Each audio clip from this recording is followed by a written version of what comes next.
Hey everybody, we are here. We're running a little behind, but we are here. And as you guys know with the delay, I'm just going to wait for a couple seconds to make sure we're going through. All right, I can hear myself and it sounds nice and clear. We are doing the Q&A brought to you by Aridif and Treb, answering your questions that you guys asked in the forum or in our Patreon page. About a week and a half ago, we put out the link for the questions and the question and answers. And we have all of the names set up. We're going to do it just like we did last month. Kalina's got all of your names.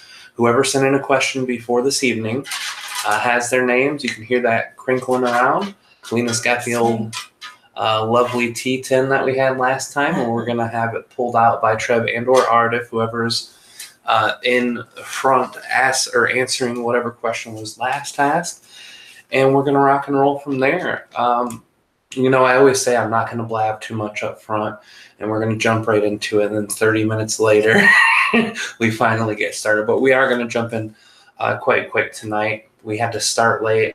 Jeremy was not going to sleep, and we've had internet popping on and off all day again today.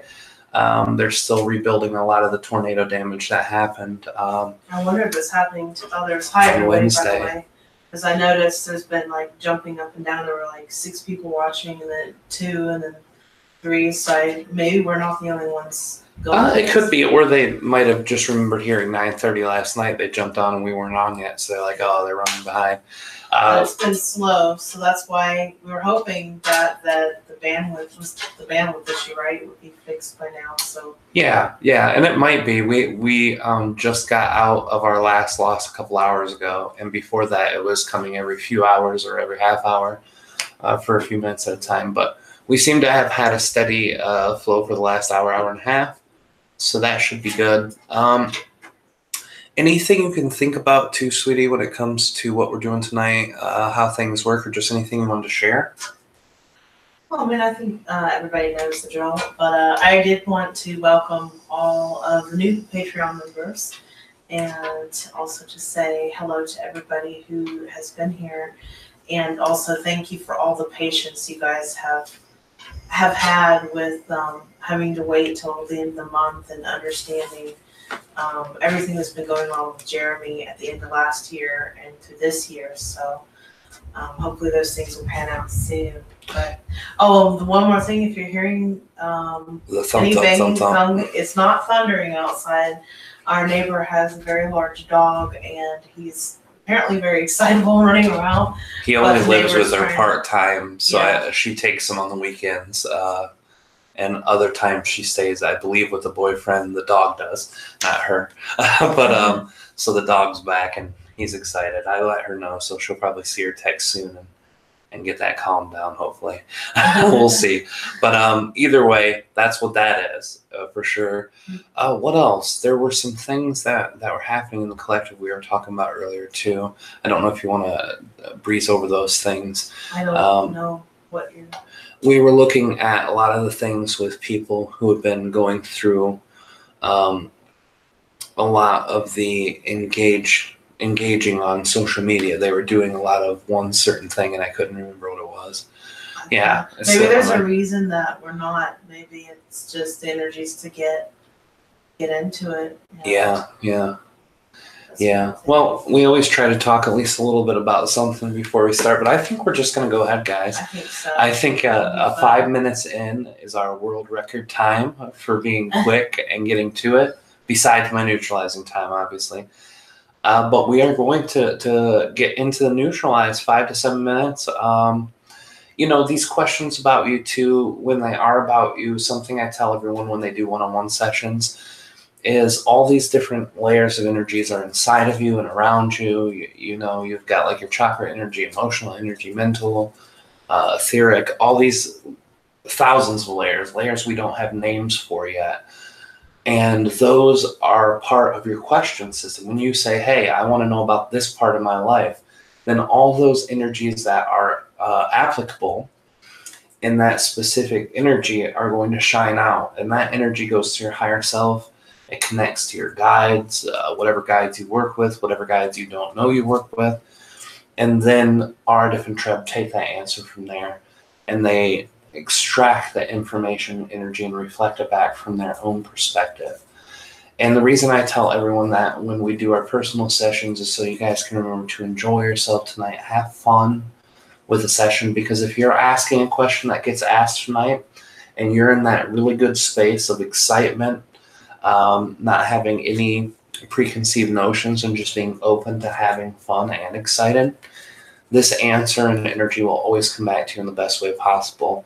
And that's a guarantee. It's something I've seen happen, never not happening. I've seen it happen 100%, non-exaggerated time. That when people are really excited and open to the energy, they always get the best out of it. So enjoy tonight, guys. Thank you guys for being a part of this. We love you, and we'll see you in 5 to 7 minutes, okay? See you guys soon. Love you. Love you guys. Thanks.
All right, everyone, we're back. I'm just making sure that the live stream sounds good and that the sound is actually on.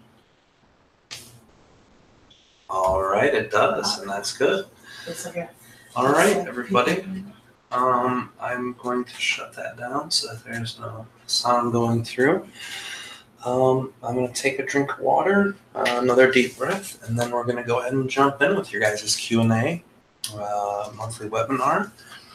Questions for Treb and Aridif. In 1 month here in the near future, we're going to set it up where we bring in Metatron so that you guys can ask Metatron questions, and maybe we'll get other beings like the Nihal Collectives, some Arcturians, some Syrians, something like that, where we can ask, and maybe we'll make a short list of the energies we know we can connect to easily, and you can ask any of those beings that are at that energy.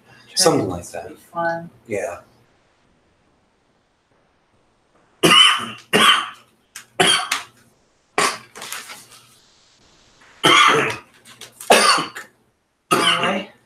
Yeah, wrong too. Sorry guys. Wow. Yeah, that's what happens when you drink water in a hurry. All right, guys, 1 second. I'm not going to cough in your ear anymore.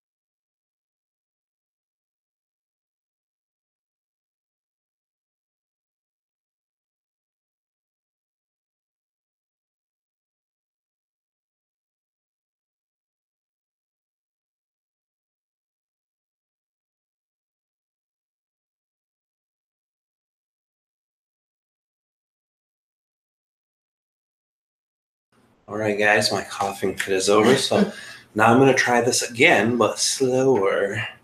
1 more drink of water and another deep breath, and then we're going to rock and roll.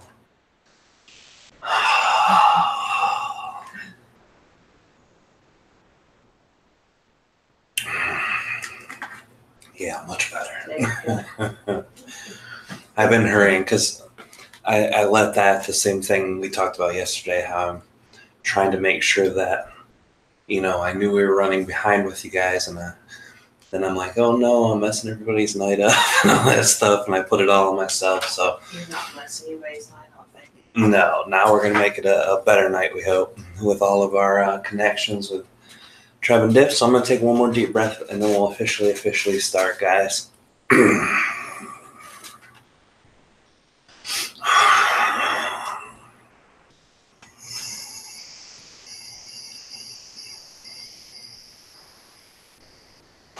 Oh.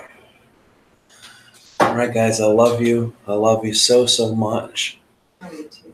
I love you, sweetie. Rep Pat in the house. And I love you, Chini, and I love you, Bubby, although you're sleeping. We love all you guys, and we love Treb and Aridif. Yes, we do. And all the other extra dimensionals in here. Yeah, all the other EDs, ETs, and everything else's. Archangels. Dead humans, all that good stuff. Passed on interdimensional humans. All right, guys, I'm going to do 1 more drink, and then we're going to go. For real. Like, for reals.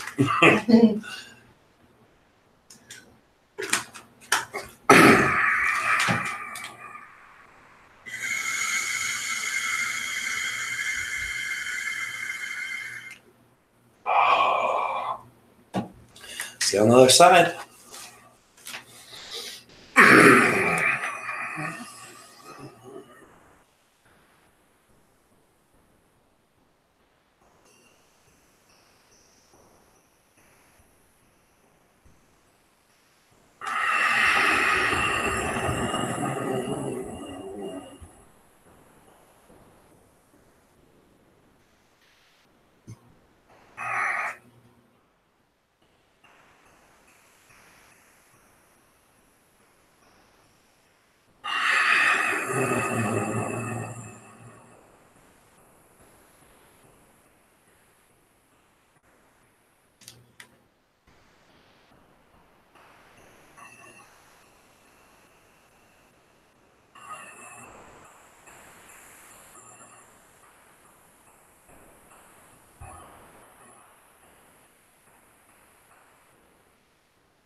Greetings to all the Aridif, that is A-R-I-D-I-F, in this is its spell.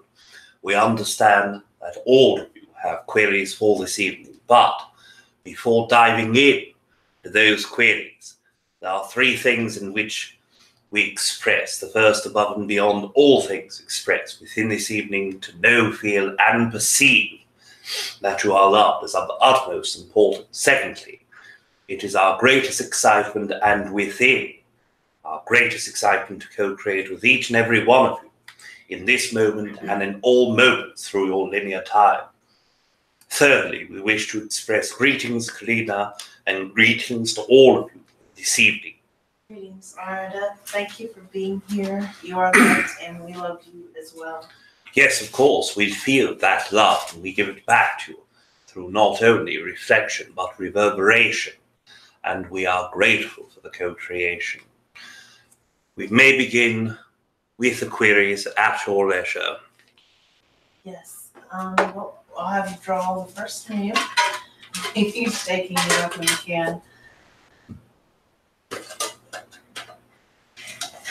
I'll collect it if you want you to draw it. Yes, of course. That way you don't have to do it. Cute. Yes. Okay. So it looks like our first question is coming from Jeff. So I'm just going to find Jeff's question here. And that's why I have you guys write your names first if you can. Let's see. Chapter.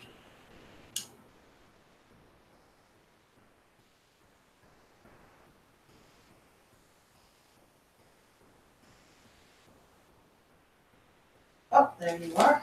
Okay, so this question is for you, Aridif. Yes. And it says, Aridif, there has been abduction contact stories in our ufology that describe beings as very much tree-like. Could you please provide some information, description, details on third density plus beings that evolved from trees or plants of any type, if they do indeed exist? Ra and the Law of One also stated that this is indeed not that uncommon. Thanks and much love to all.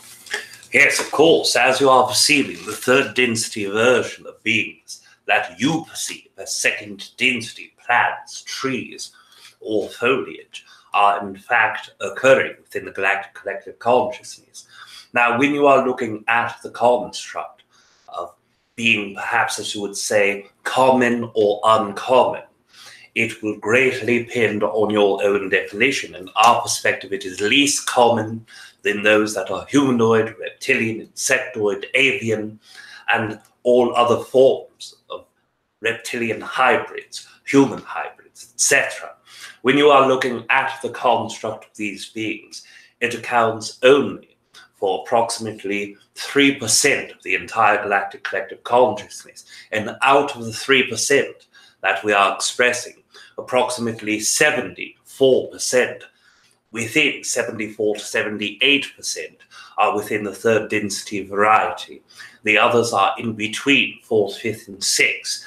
All of those entities are different. All of the entities expressing themselves in much different forms. You have those that are similar to your construct of bipedal entities, those that you perceive as plants or trees that walk with legs and arms and head. But you also have those that are what we would call the odd forms of the galactic collective.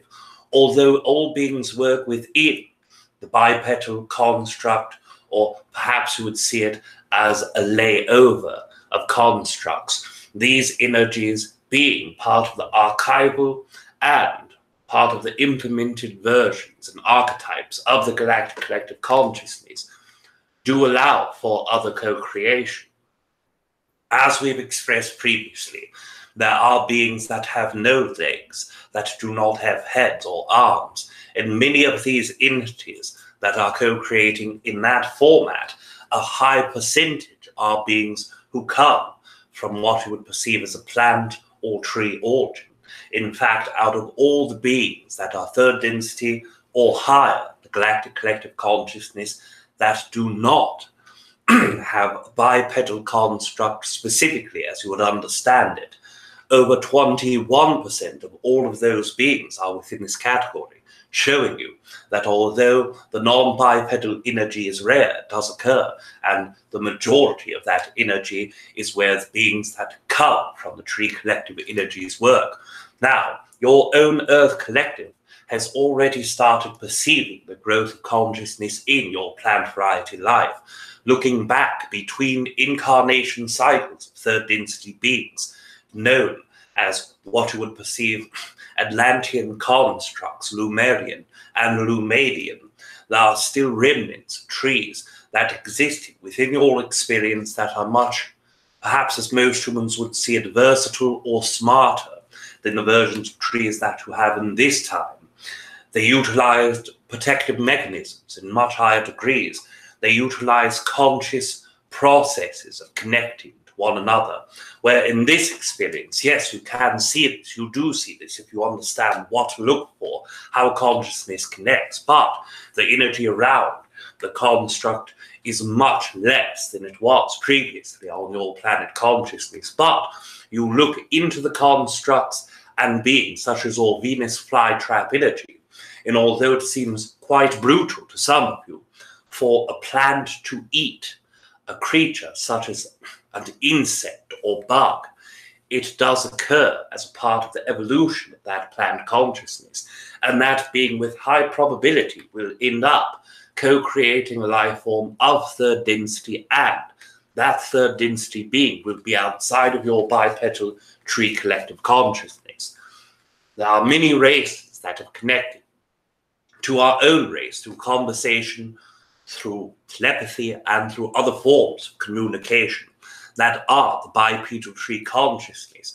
The one that we integrate more than any other co-created collective race comes from the star that most humans would call Delta Centaurus. And that energy, or pardon us, we are not meaning Centaurus constellation, we are meaning Capricornus constellation.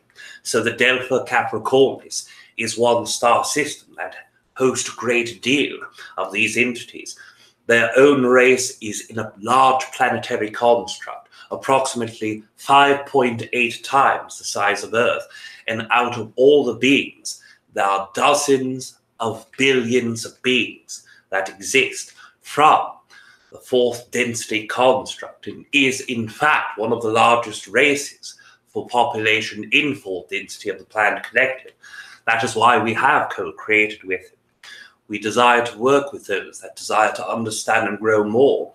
And by co-creating with these entities, by all of you co-creating with your second density format, life, and the constructs of consciousness within your Earth Plant Collective, this gives you the opportunity to tap more deeply into that energy, but also gives the entirety of the Plant Collective within Galactic Collective Consciousness to be connectable to be accessible to, and to be co-creation with all forms in the collective. We thank you for this. Thank you. Awesome question. All right, I'll let you Yes. the next one. You need a sip of water first? We are quite fine. We will take hydration in the interim of queries. Okay, so he's drawing one now. Okay, let's see who's next. Thank you, Martha. Yes, of course. Thank you as well. All right, oops. Just kicked the modem by accident. I hope that doesn't create an issue. All right, so our next question is from Suresh, so I'm going to look for his name. Let's see.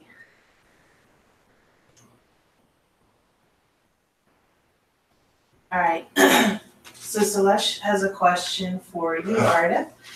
And he says, I would love to have your insight into the status of the awakening and raising of my Kundalini, and any suggestions that you may have that will help to expedite this process. Thank you. Yes, of course. Now, first, when you express the concept of your own Kundalini, what we can tell you is first that the chakra system, although it is a part of the Kundalini energy, the Kundalini is not just the chakra system. The Kundalini energy that is within all beings, and especially within the Earth collective human consciousness, is a system of energy that utilizes your chakras that grow from the earth towards the etheric chakras. So going in from the rooted earth energy can rise through the entirety of all the chakras and utilize it from the ground upwards. Now, why this is important, it is much different than the fundamental chakra energy and the way that your chakras initially work. When you look at your baseline chakra, what you see is earth energy coming in from the bottom of your feet into your root chakra at the exact same time that the etheric energy that is in your grid system comes down into your head from the crown chakra. As both of those occur, the energies are going through your chakra system simultaneously in your default chakra, going from the first and seventh, then going from the second, sixth, third, and fifth, then finally meeting in the heart chakra, igniting in the heart chakra, then redistributing that energy both ways, upwards and downwards simultaneously. After the heart ignites and all of the chakra energy starts working with the other chakras, then it initially takes that energy and distributes it. When it goes through all chakras coming in on its initial pass from the earth and from the ether, it is not interacting with your chakras, although they are using the chakras for a system of transport such as your negative wires within your battery, grounding form and mechanism. They do co-create an experience interacting after the ignition in the heart. That is your fundamental chakra usage. To master the flow of your own chakra system will give you higher forms of Kundalini. So understanding this mechanic is very important. After you understand that energy and work with your Kundalini, then you can experience the enhancement of energy flow and the lighting up of certain parts of your persona, personality, and DNA. In our perspective, the chakra system works independently and is fine with all of your emotional and your spiritual evolution-based constructs of energy. What the Kundalini is more so for is to awaken the physical parts of your own energy and body. And yes, the chakra systems do work also with physical, but Kundalini enhances that interaction with the physical by mainly focusing on that physical. Your own energy is open very deeply for this movement of energy, but realigning first the heart chakra, then working independently in each chakra as you are going out from the initial base in the chakra system default setting. So go to your heart chakra first. Utilize the 10-step belief system process for what resistances lie within your heart chakra. Then start working on your solar plexus and throat chakra through your 10-step belief system process. Then continue going just as your default system would, working with 2 chakras at a time after working with the heart alone until you have reached your outer physical constructs of energy. By utilizing this tool, the practice of Kundalini will enhance itself exponentially, and it will utilize a great deal more energy in the growth toward your physical attributes, sparking and awakening those parts. For your own energy, it is quite resistance-free compared to your average Earth collective consciousness and the entities that are within that average Earth collective consciousness. But as all of you are aware, any of you who desire to open your own hearts, to open your own energies, are most definitely not within that percentage of average human collective conscious energy. So continue to work within that constructive energy, first initially at your default, and then start utilizing and tuning more energy towards the Kundalini physical. And you will see a great difference if you continue at your rate you are in this moment in the next 8.4 months.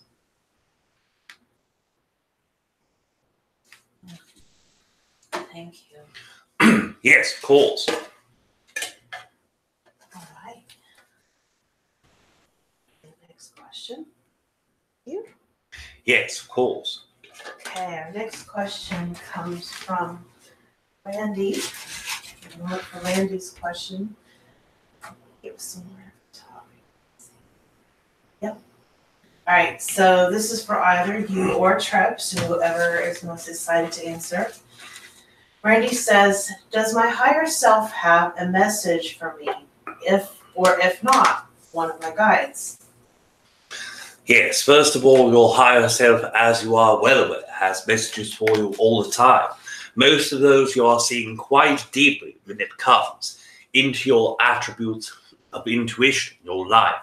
You are understanding to truly accept yourself in higher degrees, to allow yourself to open communication with others more deeply, to open your heart center more deeply. All of the things that works for almost every human being to grow, to expand. But the higher self also works in different gradients of your energy. One of the constructs of energy that is desired to have your own light shined upon is the way that you are interpreting your experience in co-creating with other humans and how it affects your third chakra. The entity that works with your own energy in your sleep state, and mainly the lower chakra system, the being that is Pleaidian in consciousness, does desire to share their own message. One moment we will connect.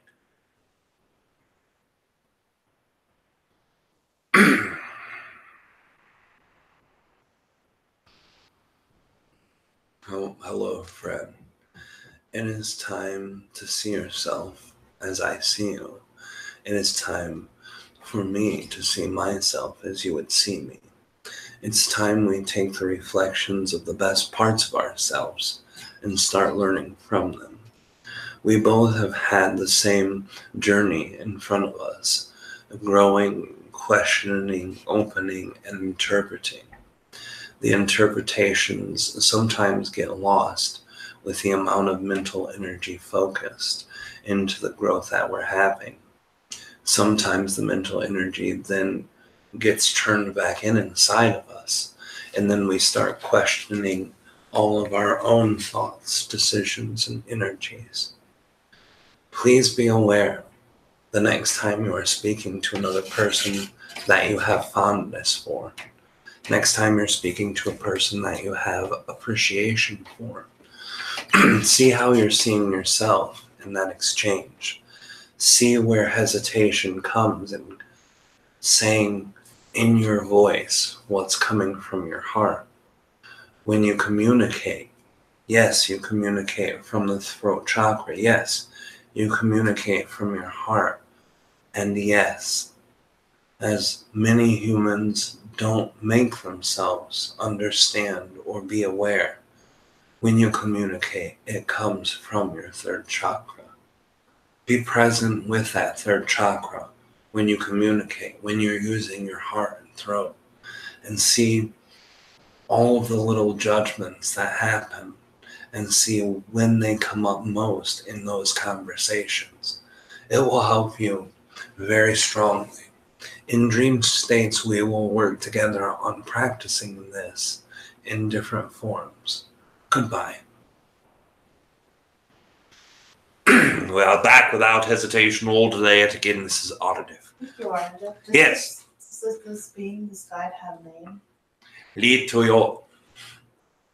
Not sure I quite caught that, but Yes, perhaps it would be expressed in a slower term. Li Toyo. case. Yes. And really quickly, because I want us to move through the questions. This being also said, I feel like it's a he, am I correct? Yes, of course. It carries that masculine form. Yes. That's what I was picking up. He said something about we communicate through our third chakra, which we're always taught it's actually through our throat chakra, but it kind of makes sense. Are you able to elaborate that like very quickly so that we don't waste too many? Yes, of course. As you are exchanging with any other being within your Earth Collective, what is the first thing that you do? You either project something from what is within when co-creating with him, or you project something onto that being that is outside of yourself. Most humans do this so quickly, they do not realize that it is occurring. After exchanging with that being, then the judgments in your third chakra start going towards your own experience. How many humans have spoken to another being, said something that was quite silly, being in a moment of excitedness, then sit and say to their own self, oh my gosh, I did not desire to say that. I must have sounded stupid. Now these people are looking at me in a very weird way, when in fact, what you had said was so far outside of their experience, they are truly pondering that energy. This is where the expression, this cannot be known to you, experience, comes from.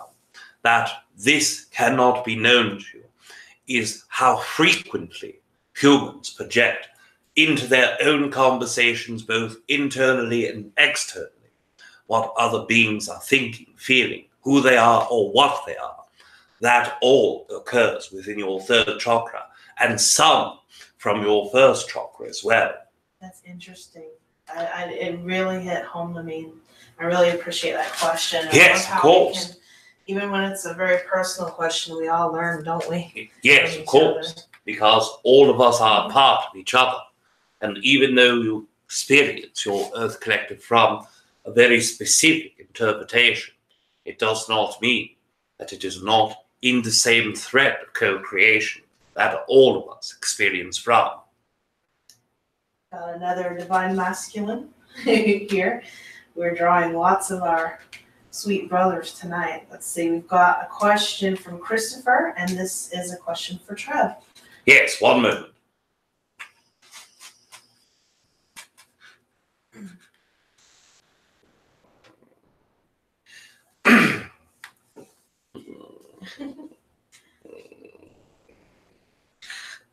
Good evening, Kalina. Good evening, Treb. How are you?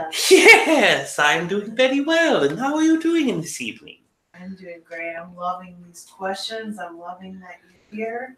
Yes, and we love the questions and us being here as well. Awesome. Well, Christopher has a question for you. And he says, Treb, what do you think of sensuality? Is it useful to indulge in sense pleasures, or should one turn away from them and live in moderation? And how does one deal with sense cravings in general? Yes. When you look at the energy of sensuality, this can be expressed as two different forms of energies. The one hand in your Earth is that sensuality is based around sexuality. The other, that it is based around the feelings of sexuality that is brought by intimacy. So these two, although they are different in some ways, are very similar from the end result being highly charged sexual energy. As we have said and shared before with many other beings, sexual energy is not negative, nor is anger negative, nor is excitedness negative. The only thing, or the only energy that is negative, is the one that you place a great deal of thought and belief on being negative. That is why so many humans who have sexual dysfunctions come from a place in their own mind and hearts that say, sexuality is dirty, sexuality is crude and animalistic, sexuality is only from low vibration beings. So when they start feeling that sexual energy, they cut off that energy and create problems within that energy. When you look at many humans who are very open sexually, who are willing to co-create with many other human beings in sexuality, they also have certain forms of imbalances. If their main purpose in sexuality is to only please the body and have great disregard for the other beings involved, the perfect balance in our own perspective is where you do not associate a negative energy with sexuality or feeling sexuality with another being, learning to love those beings at whatever level that you can, that you will, or that you do love that being, to implement that form of love with the sexuality, and that will assure you that it is not dropping down only into your second and first chakra. It brings up the energy into your heart chakra. We do not mean that if you have sex that only with one person, and that person you must love more than the rest of the human beings. But what we mean is that even if you are having sexual relationships with a friend that is deeply connected to you in a friendship way, to appreciate that person as the human that they are, to appreciate them as the soul inhabiting the human body, to appreciate the friendship and time and exchange of energy that you are having with him. And if you can bring that level of sensuality to the sexuality and mix both of those energies, it will balance very much in your exchanges. Even if you just meet another human being, as long as you understand that they are another human being, you do not have an objectification saying that they are only a piece of meat to have sex with or to disregard directly afterwards. If you appreciate the being that is another human, that carries an emotion, that carries love, their own variety, and appreciate that in all the degrees that is possible, then there is no negative experience involved. If you do what many addicted humans do, use your sexuality to fill the voids of other empty places and fill the holes within your emotional self, then it becomes just as disregarding another human being, a very negative and perhaps, as you would see it, a releasing energy instead of sharing and connecting to energies. Thank you so much, Sweet Treb. Yes, you are very welcome. Another question, Christopher. A little further back, Trebby. There you go. You want to draw the next one? Yes, very exciting as well.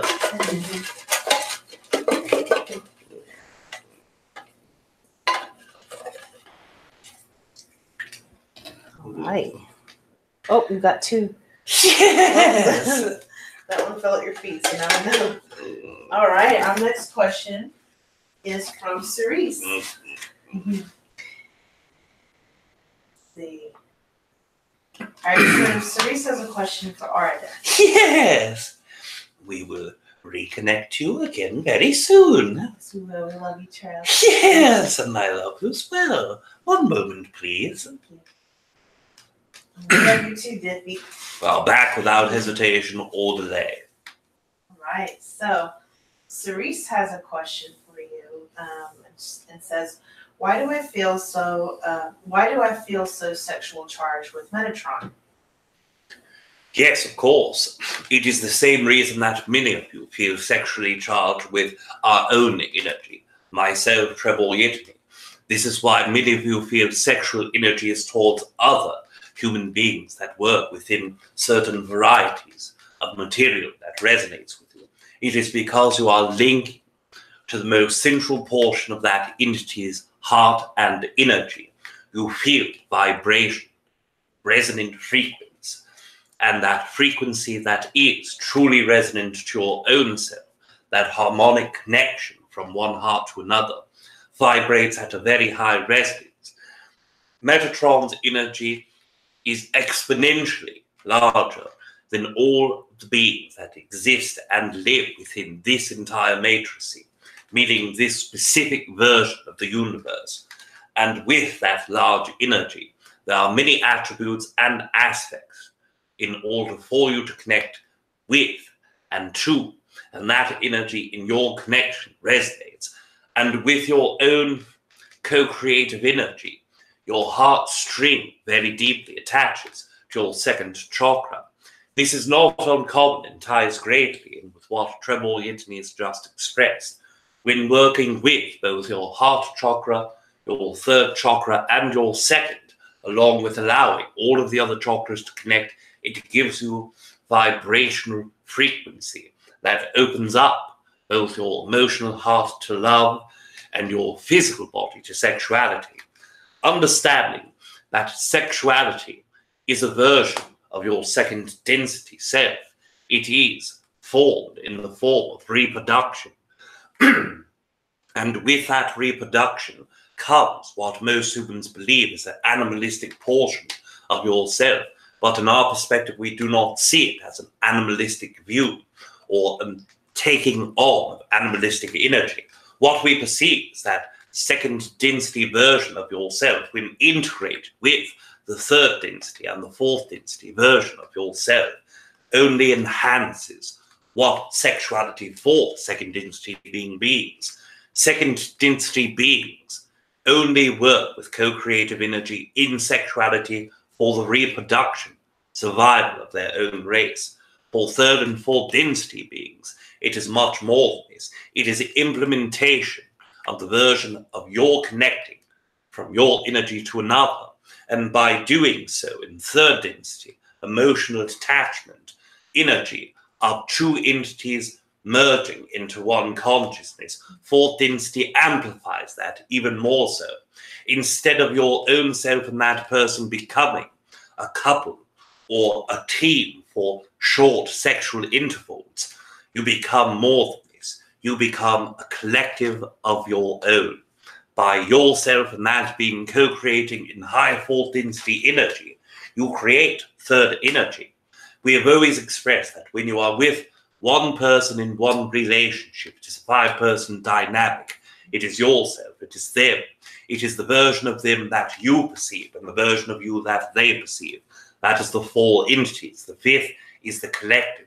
In the 4th density, that 5th being becomes 5 times larger than ever possible within your 3rd density experience. So understand that when you have those feelings, when you feel that total sexual energy, it is not just sexual. It is your physical body responding to the wiring of your heart and second chakra being wired together. Many humans that are female or feminine or well balanced in their feminine masculine energy work with a great time of heart to second chakra. And when that occurs, it opens up exponential ways to co-create both sexuality and intimacy from the heart portion of your consciousness. We thank you for this. Thank you.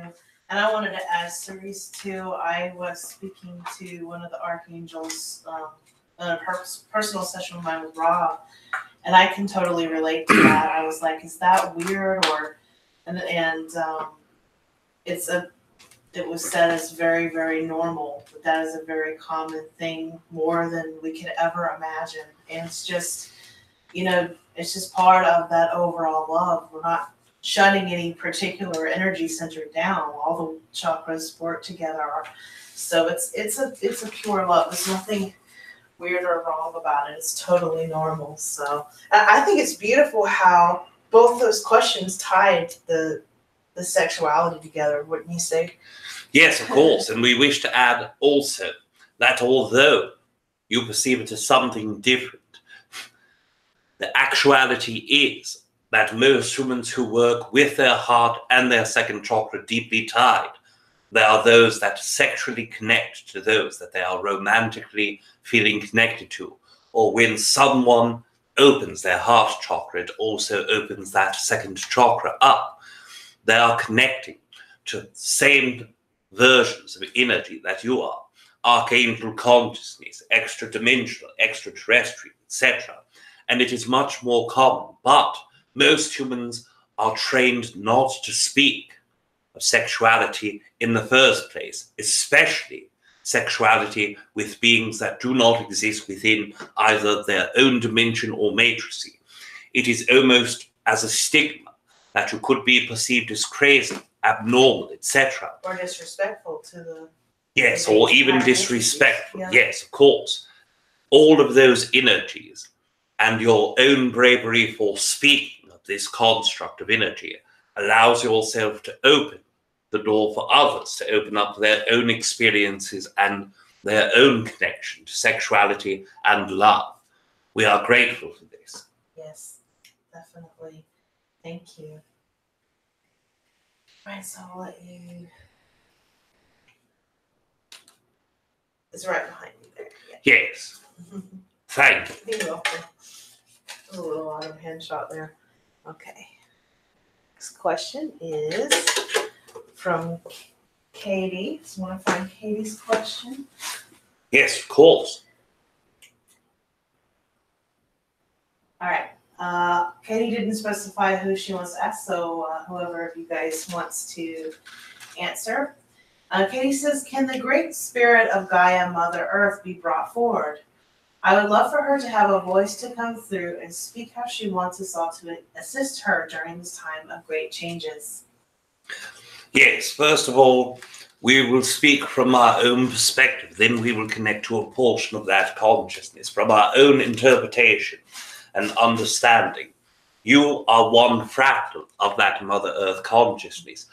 How your own feelings and thoughts occur within you when you are aligned, when you are not resistant, when you are being truthful and honest with yourself, is one minute reflection of the entirety of the Earth Collective.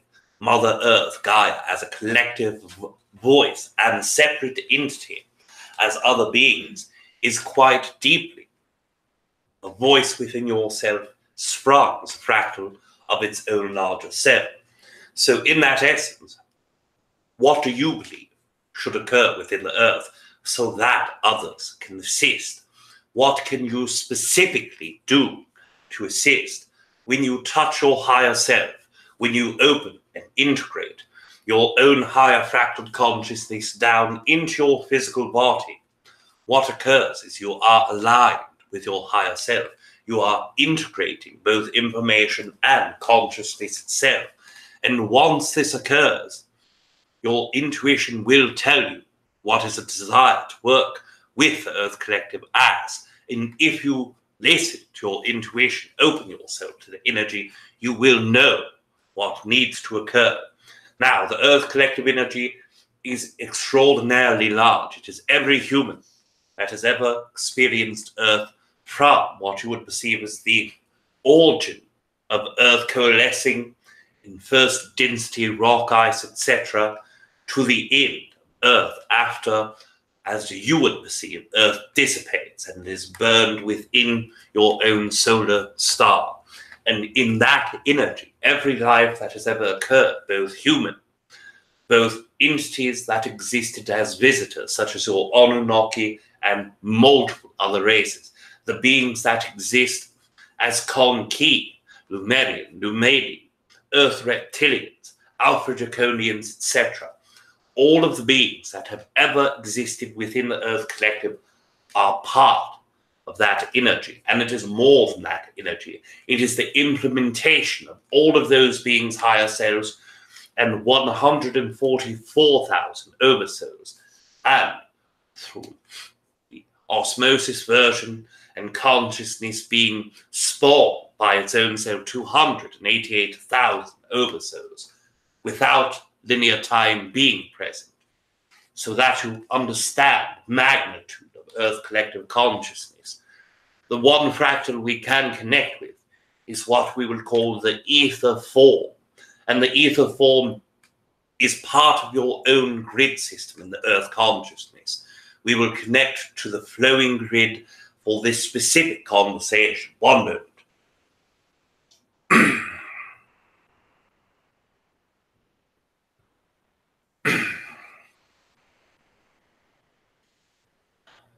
Blessings, blessings, dear.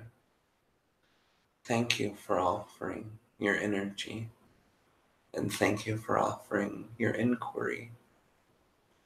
It makes me very happy to understand that so many are starting to see what they've done to themselves and what they've done to all of us living together.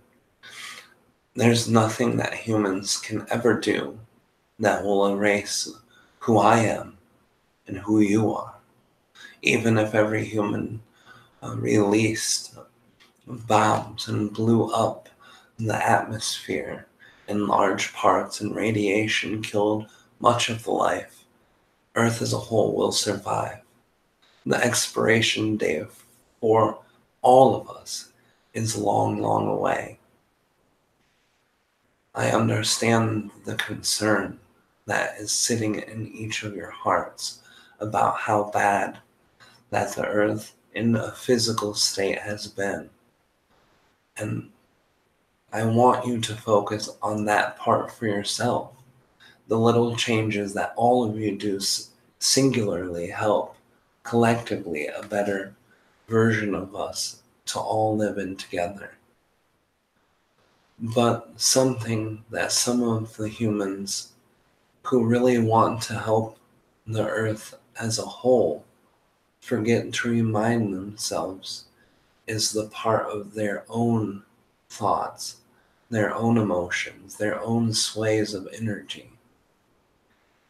When you have a thought and that thought becomes expanded or compressed, it takes on its own form to add to all of the energies.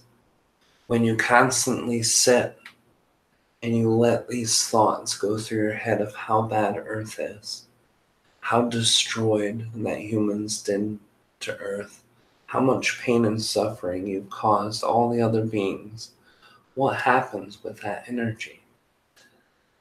There's only two things that can happen.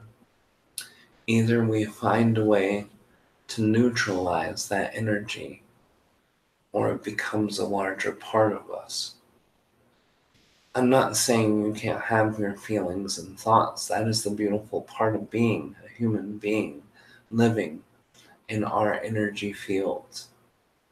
But what I am saying, when you think about those positive things that you're doing and all the small positive things that you can do, this brings a lot more happiness to others around you, to yourself, and to us.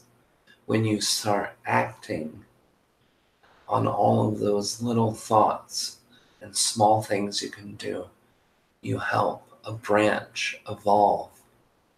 When you have good thoughts and positive actions, what do you give to us? You give us the positive energies. We can use all of that you have. Any thoughts of kindness and love and betterments of all of our energies together help us get rid of all the bad thoughts and all the bad energies and the bad practices of humans who don't care about the animals that exist in the water and the animals in the deserts and forests. But by having those thoughts that are good and making yourself act on all the good things you can do, you're saving more than yourself.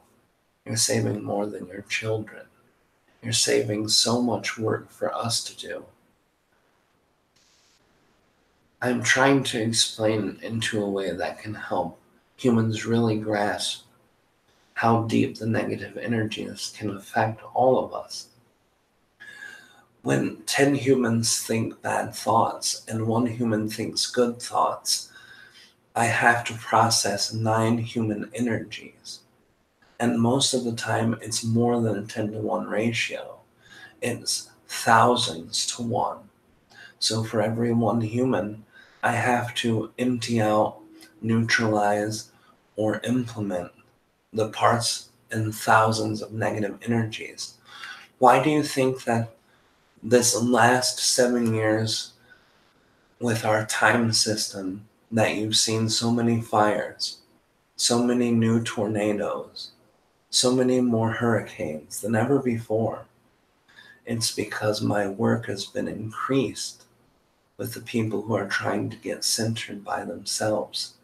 What happens when a human changes their mind?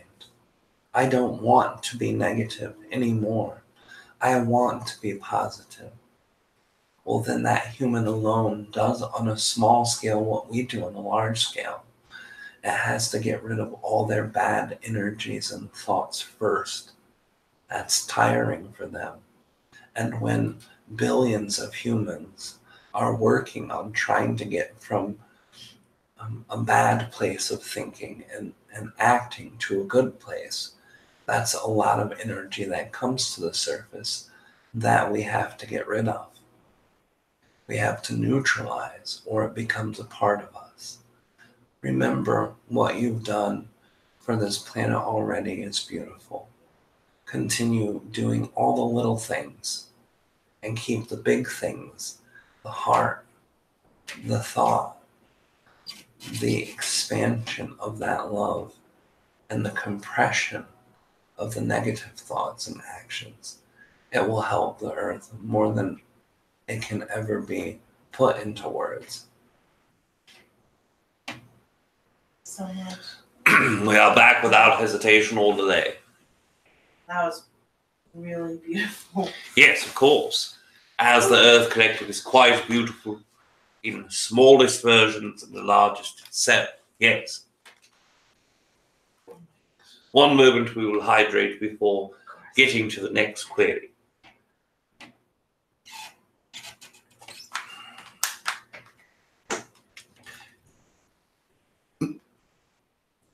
Yes, with 1111 occurring.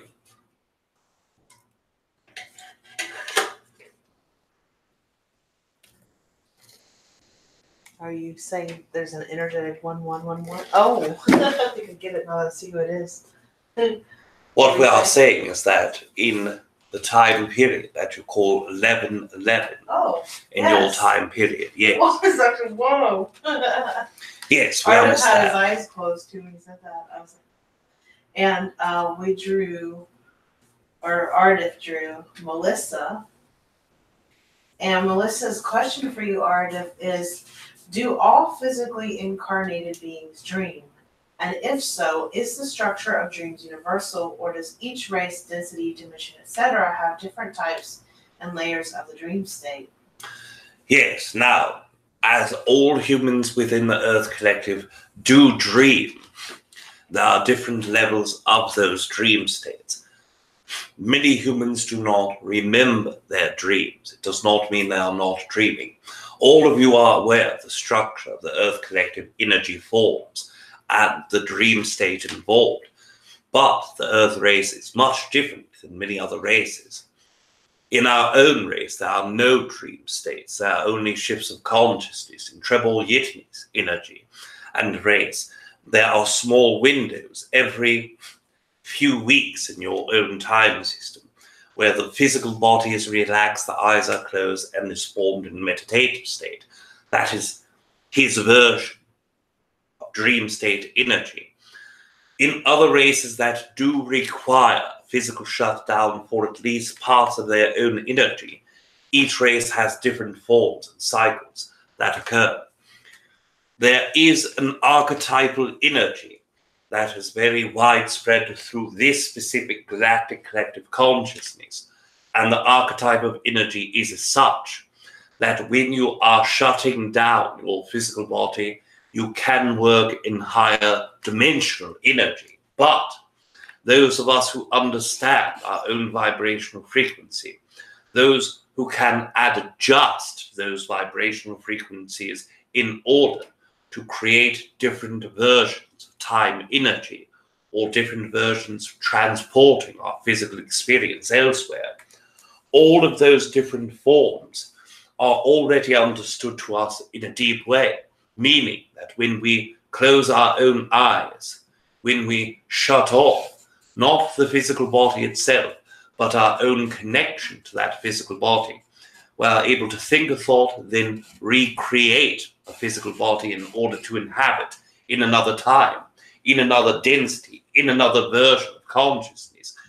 So even if you look at our own construct of consciousness as density 6, we would express that we are 6.9 in our density. We are at the end of our density construct. For us, there is very little room to go up vibrationally before exiting the physical existence altogether. But in Treb Bor Yit NE's race, being at approximately 5.7 or 5.8, he can go into 5.8 or 9 and into 6, 6.1, 6.2, and 6.3. Looking at each density in decimal points of 1/10 will give you an approximate understanding of how many different levels and versions of those vibrational frequencies. That is why when humans leave their physical body, they are going in between 3rd and 4th density. So they are tapping in 3.7, 3.8, 9. And some entities now that you are shifting to 4th density are going to 4.1, 3, 4, etc. So just as in your dream states and your physical body being left behind gives you the same opportunity, it is not that it is dream state requirement, but for humans, they do not understand any other way to go into that vibrational frequency but to sleep. Most beings that are equivalent in your own part of the evolution of consciousness are able at very least to go 0.1 or 0.2 above their own self simply through meditation. So in their dream state, it is not much different or much higher than their own quantity of consciousness through meditation. Now, utilizing your own DNA is something altogether different. Humans have what is called multidimensional DNA, and all beings have forms of multidimensionality, but the physical attributes of your DNA that connect you to all of the densities gives you that very rare and unique opportunity to go into the levels of consciousness that even we exist, meaning that most beings who are in 3rd density can go no higher than 4.5, 4.7 approximately. But as human beings who have both 4th, 5th, and 6th density embedded within their own DNA, it gives all of you the opportunity to go into any form. That is why there are 3 layers of your dream states, where in most consciousnesses there are only 2. Creative form and higher dimensional form. With yours, there is the higher form, the higher astral form, and the co-creative and creative form. The archival energies being tapped into at all 3 levels. You have capacity to touch, reach, and integrate information. It is only at the place where most of you call the template level of creation where you are able to go into the highest forms, such as where we are. But even in that format, you are able to tap more deeply into creating the versions of reality in your dream state that are necessary for your own journey. Each of you individually create different forms in your 3rd layer dream state. There are approximately 7 to 8 billion human beings within this Earth collective in this moment. In your sleep states, there are approximately 3 billion or more different versions and varieties of the 3rd layer of the dream state, because you create so deeply, so wholly, that you are creating literally your own part of creation in that dream. That is why many races carry envy with the human collective consciousness as part of their creatorship, even though most humans perceive that they are worthless at creating. You are dead. Yes, of course. All right.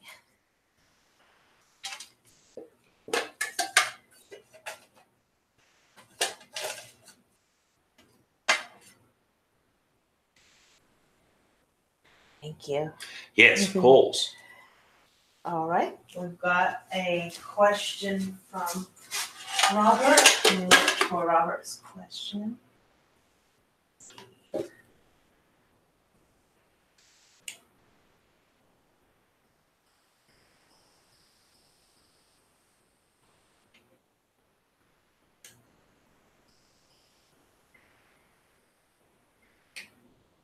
There it is. Okay. So he says, hello, Aridif. What is going on in the background of the universal construct? Is there an additional matrix in development? Does this have a connection to ascensional path of Earth? Yes, first of all, the 12 matrixy construct and 13th when going into the collective format is the entirety of the universal construct at large. This universe at hand is the only universe that adheres to the specific nature of the 12 matrices and 13th version collective format. But there are many different universal collective consciousnesses that carry both 12 and 13 matrices. But the way that it is constructed is quite different. And yes, in the way that you would perceive it, there are changes. There are always changes, even in the highest format, where those that most humans perceive archangel consciousness experiences, the ones that are connected most directly to creator and source energy with that direct interaction with formulas and creation and utilization of their own creative powers to help ignite all of the other matrices below them. Even in that format, in that closeness to source, they are still growing, expanding. Without growth and expansion, there is no reason to delve into the physical experience whatsoever. So all of the energies, all of the entities, and all of the matrices are playing their part as an expansive co-creation of all matrices.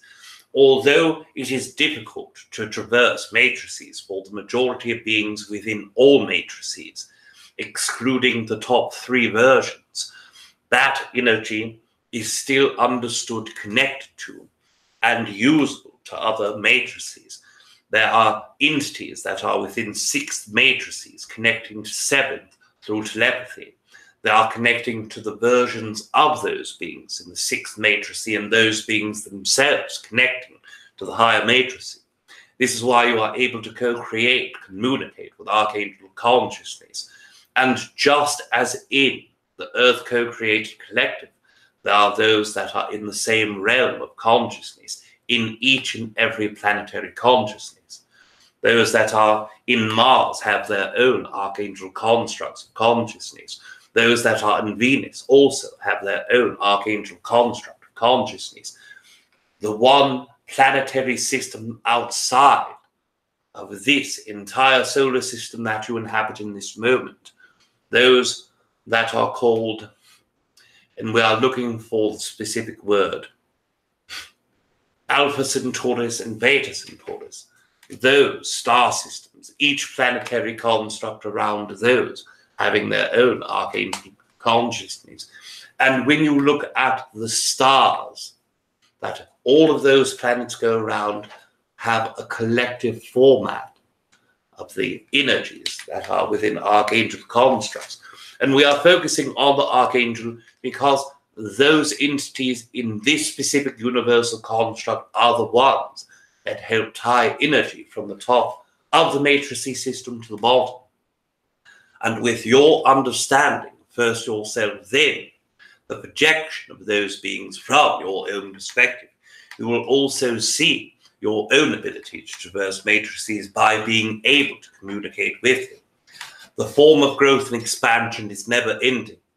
Although this entire universe, in the way that most humans understand, will eventually run out of the physical nature of energy, consciousness will be embedded within it until the day that the universal collective consciousness is done with its evolution.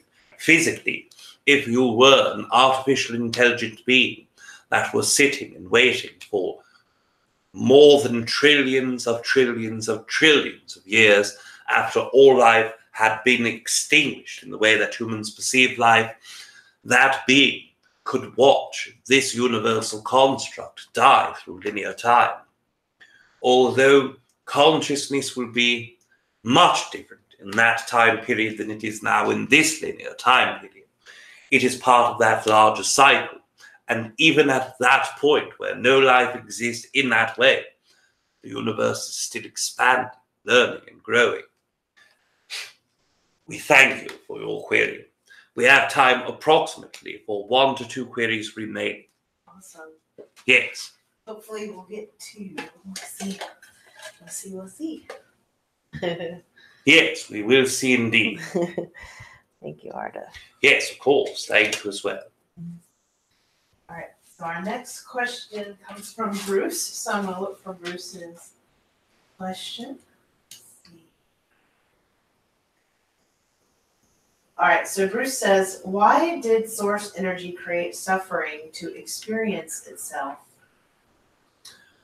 Yes, first of all, source energy did not create suffering. What it created was fractalization. What each fractal created was its own desire, was its own experiential quality and its own dictation. Just as we have expressed previously, that the lowest fractal format of each entity is the one that sits within the driver's seat of free will, helped along with the higher forms and higher fractals of consciousness within its own entity, as goes all of the fractalization of source energy. Source energy expresses, I experience and exist. I am omnipotent and large. I shall divide my own self. In that division, several divisions later, there was an idea to create an entirely different system of a physical nature. That started with universe 1. That universe is nothing in the same similarity as the universal construct in which all of us inhabit. But that physical creation was the background, the programming, the projection that was utilizable to others at that point. So each fractal consciousness went into their own experiments, their own experiences, their own desires, through multiple iterations of oneness within all universal constructs. It was seen to be only an experience of a different form or view of oneness. So what would the next logical step be in the exploration, division of consciousness, to take away the feeling of oneness? This universal construct is one that creates that experiment. Yes, not its original creator, but the participant of that creation. And through that participation, it gave new forms of separation, new forms of feeling separated. While all of the universes that have started afterwards, and some that start before, minute levels of different feelings of separation.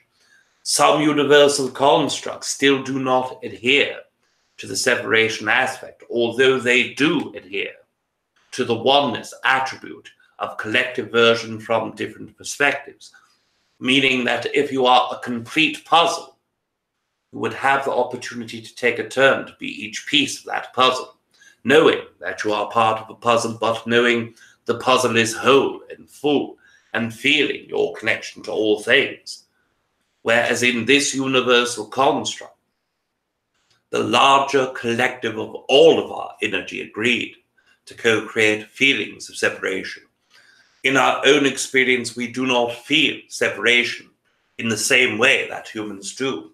We do feel forms of separation, but the forms that we feel are much different. You feel you are separated from other beings. You feel you are individual. That only connects to the energies that your desires create a co-creation with. And in our energy, it is much in the same way, but we feel the oneness wherever we connect, wherever our desire takes us is the part of the collective version that we connect to.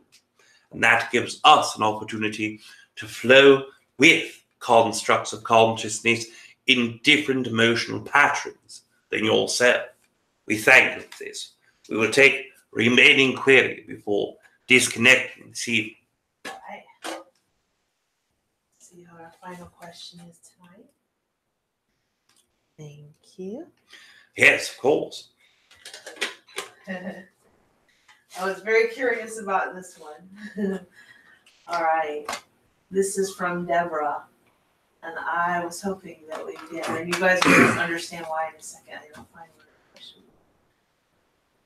Let's see. All right. Okay. This one's gonna be fun.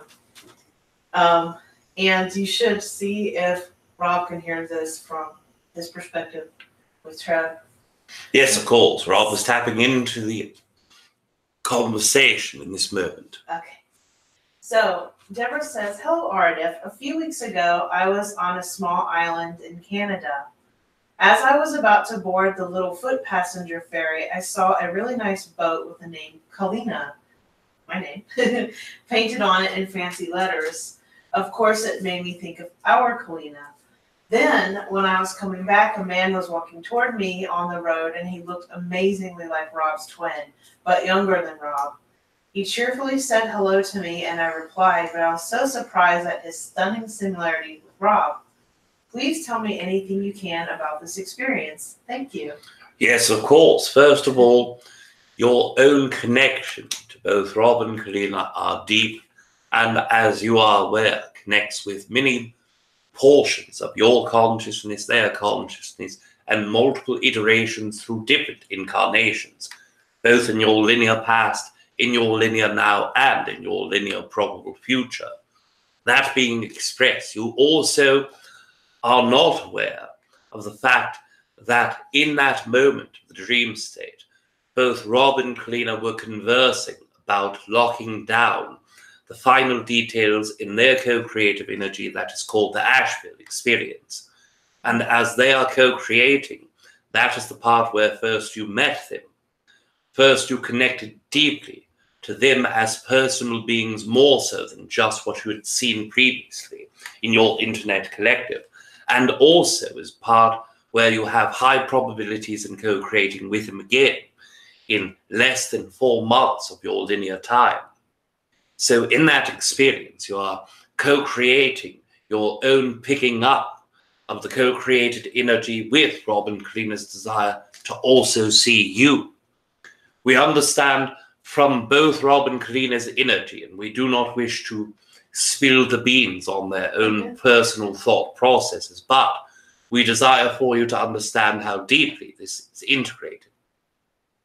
When both of them think of the city of Asheville, one of their highest thought processes go around those of yourself, those of Erin, those of Savita, those of all of the beings who have co-created with him in that area from the beginning of their co-creative energy there. So when they think of that Asheville co-creation, your name, your face, your heart is implemented deeply. You picked up that they are thinking about you and are very excited to co-create with you very quickly.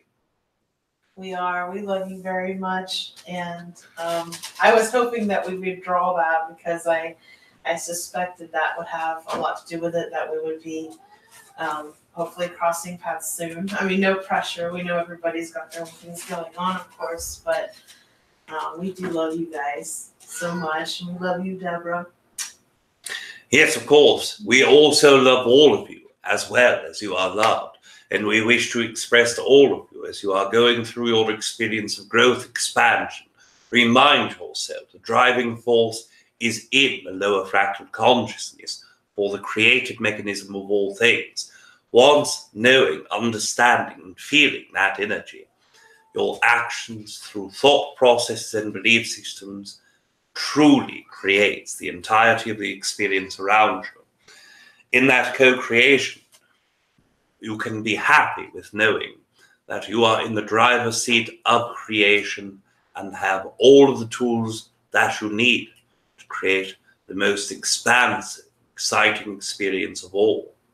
You are loved as well as we love you. And we also love you, Aridif and Treb. Thank you, both of you, for coming here tonight. Yes, of course. Treb Bor Yit NE expresses that he will leave all of you in love and light and will experience all of you again in one form or another very soon. We wish to express to all of you that we bid you adieu for this evening. You are loved. You are loved. We love you, and we bid you adieu as well. Thank you, Aridif. Yes, of course. Adieu. Adieu. Welcome back, baby. Hey. Hey. You want to pick up on the last bit? Last bit. with Deborah. Oh yeah. That was so able- cute. That was awesome. Yeah. Yeah, and Diffie was right about that. It's definitely something I'm excited about. Yeah. Seeing all of you guys there if you can make it this year. And we don't want any of you guys sharing this publicly, but we do have the dates for this event, and it's going to be, and like I said, this is all hush hush, and we still have a lot of because we're still getting stuff together. yeah, and we have a lot of stuff to get around before it, but we are going November 2nd, 3rd, and 4th in Asheville, North Carolina. So Friday, Saturday, Sunday, we're doing a 3-day workshop, and all the Patreon people will get first dibs and discounts. And we keep the classes really small. 25 or less. Yeah, because we want it to be more intimate. You may see possibly 30, but that's only because my family may be joining. Her mom and dad come every year. They come whenever they can, so you'll get to meet them. You might even be able to meet my sister, my niece and my nephew, my brother-in-law. So. Yeah, they're amazing people. I also want to let you guys know, too, another surprise for that weekend. If everything goes according to plan, after the workshop is done, we want to use Sunday night as a night for all of us to hang out a little longer. And if everything works itself out, I might be able to show you guys the newest documentary for the Tuning In films. It'll have Lee Carroll, Jeffrey Hoppy, Daryl Anka, myself, and a few other really great channelers. I think Lee Harris is in this one too, maybe. Oh, that would be cool. I think he's one of the new ones that they added. But either way, it's going to have amazing channelers. We're trying to get it to sneak in the ability to screen it, even if it's not out before. And that's I've already talked to the director owner of the Tuning In franchise, and he said that it would, as long as the film is complete by then, he will let us screen it for you guys. He might have it released a little earlier, but if that's the case, you don't have to buy it. You'll be able to watch it with us in Asheville if you're coming.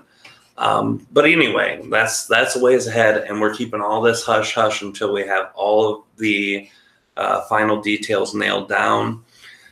We just wanted to let you guys know because it's been so exciting. We've had to keep our mouth shut for over a week now. Not being able to tell a soul. We've only told 2 or 3 people, and those are direct family members and stuff. Yeah. We've maybe told a soul or 2, my parents and one other person. Yes, and not including our cat Chini and Jeremy. Yeah, they know everything. They're like, whatever. No kidding. But that's it, guys, for the night. We've got all the questions done. We've given you all the info, the deets. I want to let you guys know. I'm so happy our internet survived. Me too. Last night and tonight. I'm so grateful. I wanted to let you guys know too, next month, and I know you guys have heard us say this a couple times and we haven't been able to kick it up, but this month coming up, we're going to kick it up in higher gear. We're going to get videos out on YouTube, which you guys will be able to see 3 days early, and we're going to try to get at least a couple extra videos for you guys this month. You guys have been such champs and troopers. And Treb, the gift I said. The gift from Treb too, yeah.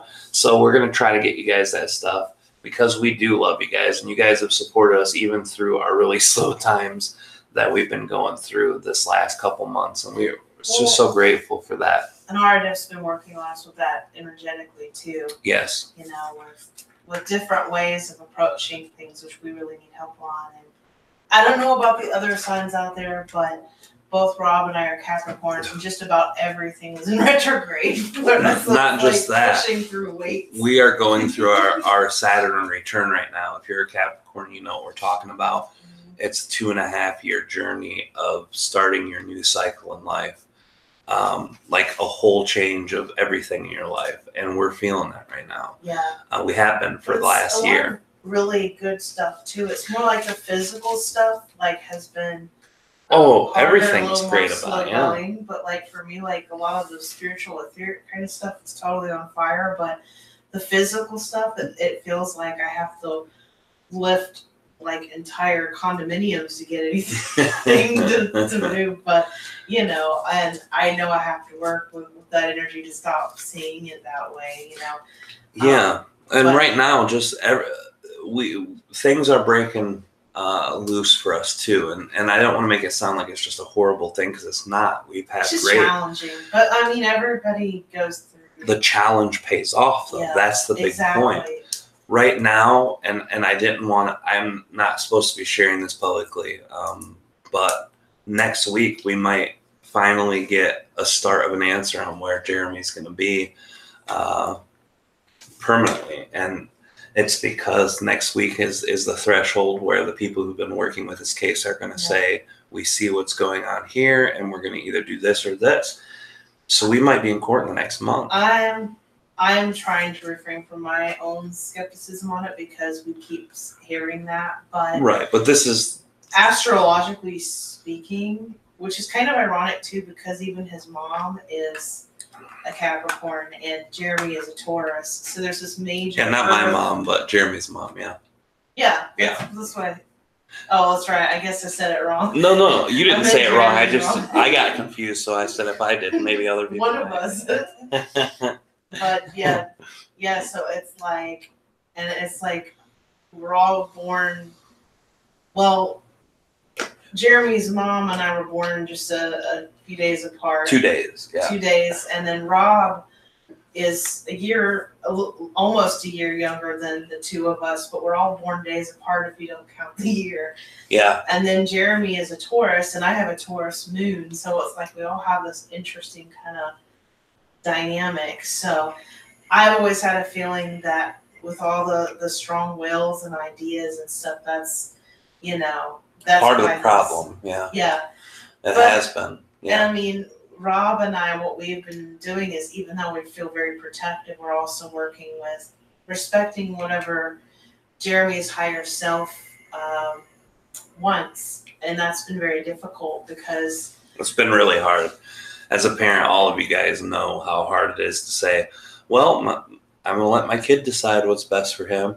It's almost impossible. And Right. Kalina and I have been feeling the burn of that lately. yeah, we're always going to do what we feel is best and most protective for him, but we realize we have to approach it in a different way. And I think that protective energy is what's kept us from, you know, traveling and doing work, because we just never know, because the way the court system works here, even just planning the Asheville trip, you know, we're just going to tell them, hey, we're going to be gone. Yeah. Here's We your did year. it without We've waited waiting. the Yeah. whole year like you asked us to.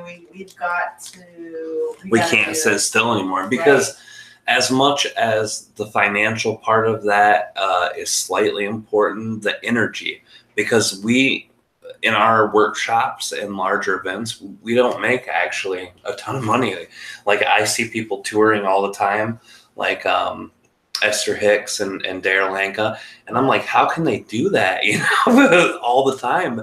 They must have a bunch of banked money and then just kind of let it go, and then it catches up itself, because it's expensive. We do it because we love being face to face with you guys. We love spending real quality. That's why the Asheville thing. I mean, if they want to throw their money at us, we'll take Well, it. yeah, well, of course, but I mean, the energy of being in Asheville, especially, that is huge for me, because it's the only event we have where we can sit down and actually be with people for more than just a couple hours at a whack, or more than a day for the channel panel.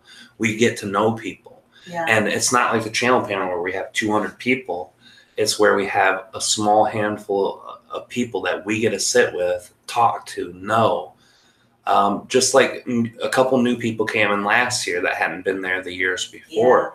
We fell in love with them instantly. We're hoping we'll be able to hang out with you guys more too after, because those of you that attended last year, you know that my brother-in-law, JJ, he had a stroke.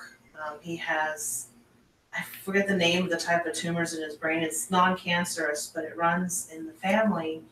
It actually only runs through Hispanic lineage too, Right. which is like sickle cell anemia for African heritage. Yeah. Yeah.